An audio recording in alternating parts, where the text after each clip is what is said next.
Well, what is going on, guys, and welcome into the video. Well, it's just one of those times where everyone is busy making prediction after prediction, and so I figured why not jump in on the train too? I mean, I did say the market was going down this year, and boy do I look genius now, just like everyone else putting out videos saying I told you so. Did I use special indicators to tell me that? Nope, not at all. Did I pull up all the charts and graphs and tell you if the market goes down on the third Wednesday after a full moon the previous Monday, and if more people go outside than not that following Friday, and the market happens to go up, but Wells Fargo happens to go down, this chart proves the market would fall? Nope. I just kind of used my brain and knew that, the market was red hot and the Fed needed to slow down the economy and raise rates, and they told us they were going to raise rates. So I just kind of figured it would go down. And to be honest, I had no idea how far, which stocks or anything else, and neither did anybody else. And here's the truth. Being right on short-term predictions mean nothing over the long term, but people, like to make videos or get on TV and say, I told you so. But more importantly than all of that, even if the indexes crash a lot more, like a lot more, it means absolutely nothing to my stocks long-term, as you will see today.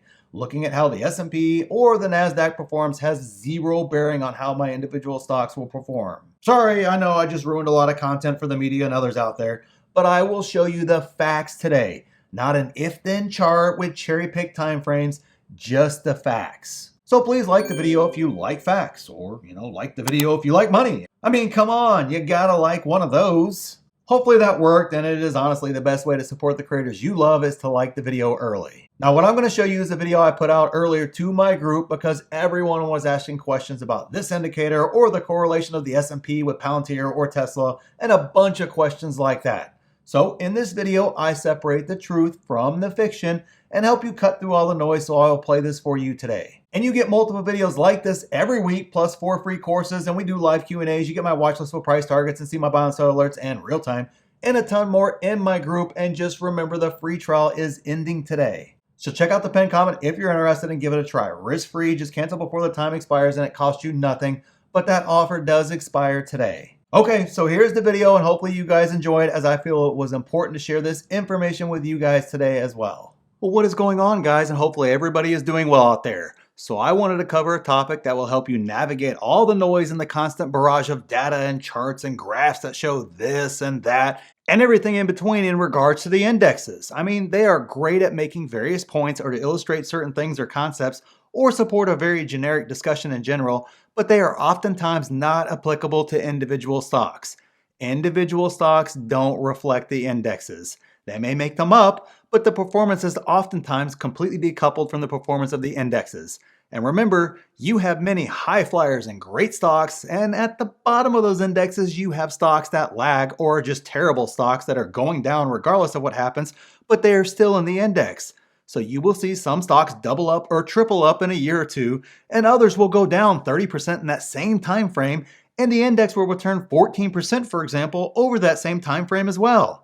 The actual performance of the individual stock is very much decoupled, especially when you're looking over longer time horizons. Basically, they will correlate for a given period of time, but over the long run, they break out to the upside or to the downside. Now, slow down, whoa, I agree some stocks follow the indexes pretty much all the time, but let's work through some examples of popular stocks in our group that don't, and the vast majority of stocks that we look at, to me, in my opinion, just my opinion only, over the next 3 years will not track with the indexes. The S&P is down almost 9% over the past month, for example, and I have seen multiple YouTubers reference the S&P to tie it back into what Palantir will do next.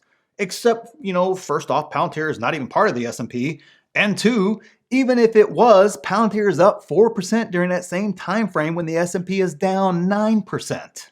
But wait, zoom out and kind of show a 6-month chart, and Palantir is down 50% and the S&P is only down 20%. So once again, Palantir did not track the index at all and has done the exact opposite, basically tanking far more, and now it's basically gone up while the index has gone down. The point I'm trying to make is Palantir's movement is completely decoupled from what the indexes are doing. And we see the same exact thing with other small caps like DM, for example, and others like that. But, hey, I totally get it. Let's explore this a little bit further and give a little bit more clarity and a little bit more context. Now, after the tech bubble, the NASDAQ took 14 years to recover and break even from that time frame. But some stocks 3x in that time frame, others 10x, and yet others 100x or more during that time frame. And I'm not talking about a penny stock or a random stock with a random story or some random run, crazy run up on a meme, whatever. The memes didn't exist back then, but you guys know what I'm saying. I'm talking about great companies that got beat down, but then completely outperformed and ran completely away from the index.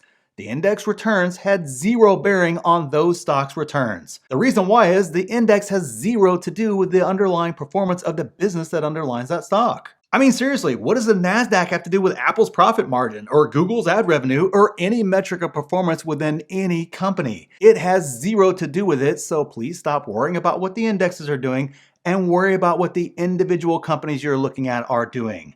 I mean, unless you own index funds, then I get it, and I totally would be looking. But otherwise, the index really has nothing to do with Palantir or Apple or Tesla or Google, so it's really not relevant where those stocks are going over the long run. Now here's more truth about all this. For now, there are other stocks that we are buying that are tracking the index.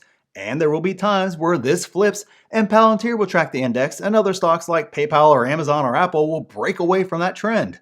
Sometimes for very good reasons like, great earnings calls or some good news or a new customer acquisition or something like that. And sometimes it's just for no good reason at all. It's just basically out of favor with big money or traders playing trader games and all kinds of stuff like that. There can literally be no reason for a 25% move up or down in some cases, and we're seeing that to the downside, especially right now, right? I mean, stuff just moves for no reason. Now, how many of us before this last crash, I'm not talking about during this crash, but before the crash, when Tesla would have a great earnings call and still go nowhere or even go down while the indexes were busy making all-time high after all-time high? I mean, it was record deliveries, record profits, great guidance, and it just goes down. And guess what? That's not just Wall Street hating on Tesla. When you do this long enough and follow enough earnings calls, it will happen with every stock that you own. It is just traders playing trading games. And since I don't trade, for me, when Wall Street gets dumb on a great earnings, they make money trading it, and I make money long-term by picking up cheap shares. But either way, and in all those cases, those stocks are not tracking what the index is doing. This is why I just continue to execute my modified DCA based on valuation. Not based on what I think will happen on an earnings or where the momentum is going or when the good news seems to be a catalyst or where the index fell in 1974 on the second Tuesday after a holiday when there was a full moon and people decided to eat more pizza on that following Wednesday or anything else that I hear getting tossed around. Just based on valuation. And don't forget the free trial for the private group ends the day after July 4th, so make sure you jump on that now before that goes away. And click this video here for 8 extreme value stocks, and click here for exactly what I'm doing to make huge money in this downturn. So thanks for watching, and we'll see you in the next one.